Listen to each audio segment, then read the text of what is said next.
Hey everyone, welcome to today's Explainer.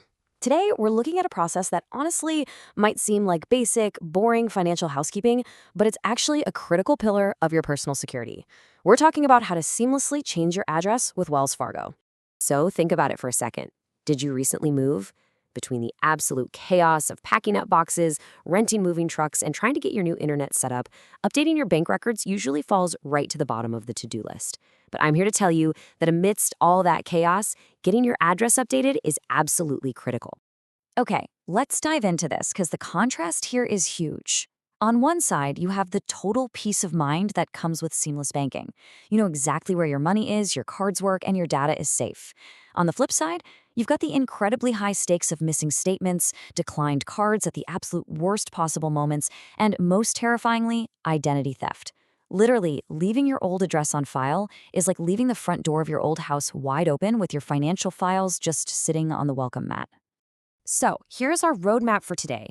We're going to cover why your address matters, 2, updating online or app, 3, phone and in-person options, 4, avoiding common pitfalls, and finally, 5, post-update best practices.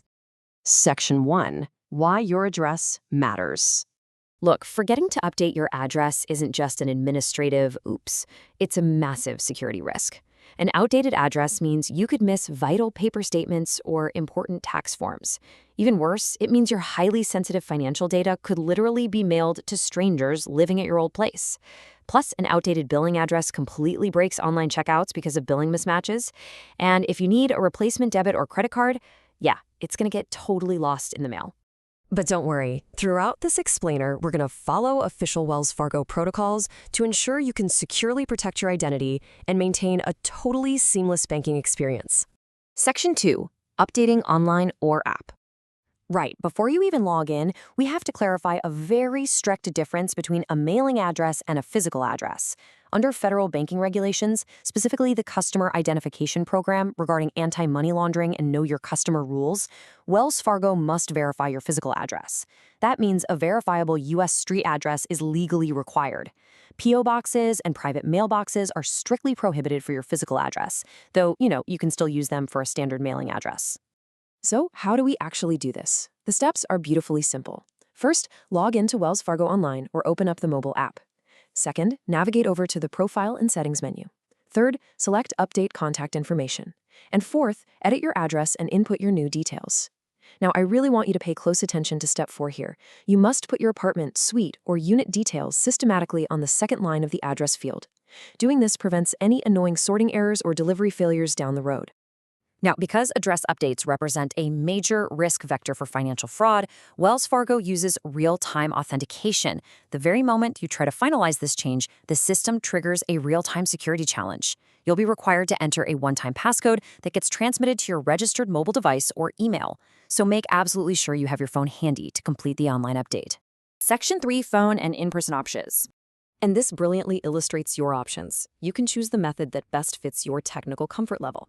Online and app are immediate. They just require that one-time passcode. Calling customer service is fast and requires your date of birth and social security number to verify it's really you. But if you have a complex situation, like, say, a name change accompanying your move, visiting a branch in person is your absolute best bet, even though it does require more robust ID.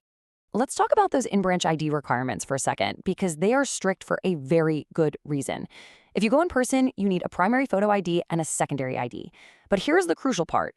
If your current physical residence doesn't match the address printed on your ID, which is super common if you literally just moved, you must provide independent proof of residence issued within the last 60 days. I know it might feel like friction, but this is all about fraud prevention to legally verify your physical address. Section 4, avoiding common pitfalls. Now, what's really interesting here is the text alert pause. If you update your mobile phone number at the exact same time you change your address, the system temporarily pauses automated security text alerts to your new device. While this might seem incredibly frustrating at first, it's actually a vital defense mechanism. It stops unauthorized users, hackers, from hijacking your account, changing the phone number to their own, and then immediately intercepting your transactional fraud alerts. Because of that intentional pause, you actually have to manually reactivate your text alerts. Here's the exact procedure for that. Sign on and check the box to enroll the new number for text messages.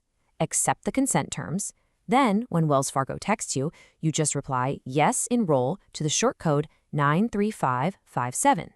This proves you hold the physical device and gets your security alerts flowing again. Next up is what experts call the apply to all trap. When you're updating your mailing address in the app or online, pay very close attention to the checkboxes asking what the address applies to. If you only want to change the billing address for one specific credit card, you absolutely must uncheck all accounts. Otherwise, you'll accidentally apply one address to every single account in your profile, which can cause absolute havoc if you didn't mean to do that. So, this brings us to a very common but remarkably complex question. What about joint accounts? Shared banking scenarios definitely require a bit more careful navigation. If you're moving due to a change in a relationship and need to handle address changes or actually remove a joint owner, be aware of these high-friction rules. Removing an owner requires an in-person branch visit by all parties to ensure legal consent. If someone just can't attend, they have to provide notarized documentation to the person going to the branch. And if a joint owner is being uncooperative, well, the account can't simply be altered. It has to be completely closed down and a brand new account opened. Section 5. Post-update best practices. So, the crucial point is the follow-through. First, check your account online to confirm the change actually processed correctly. Second, monitor your physical mail closely for the next few weeks. But step 3 is the huge one. Changing your mailing address instantly updates your card's billing address. You must immediately update your saved checkout details on Apple Pay, Google Pay, and Amazon. If you don't do this, your automated payments and streaming subscriptions are literally going to fail the next time they try to bill you. Also, a quick note for our wealth, brokerage, or trust clients. Your investment profiles often require a completely separate step. If you receive electronic statements for these accounts, you actually have to go under the Brokerage tab, access document delivery preferences, and manually modify the email or address where those specific notifications are sent. Sometimes this even requires a mailed physical form, so please don't just assume your standard checking account update covers your brokerage accounts automatically. I want to conclude today with this professional disclaimer taken directly from our source analysis. Always verify details with current Wells Fargo guidelines, as procedures can change. Treat your personal data with care. Being proactive and staying vigilant is absolutely your best defense when it comes to sensitive financial data.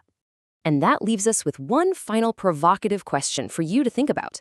We just learned that your address change instantly updates your debit and credit card billing profile. So I really have to ask, are all your digital wallets and monthly subscriptions pointing to the right billing address right now? I highly recommend you go check your digital wallets the moment this explainer ends. Thanks so much for joining me today, and here's to keeping your financial admin perfectly organized. See you next time.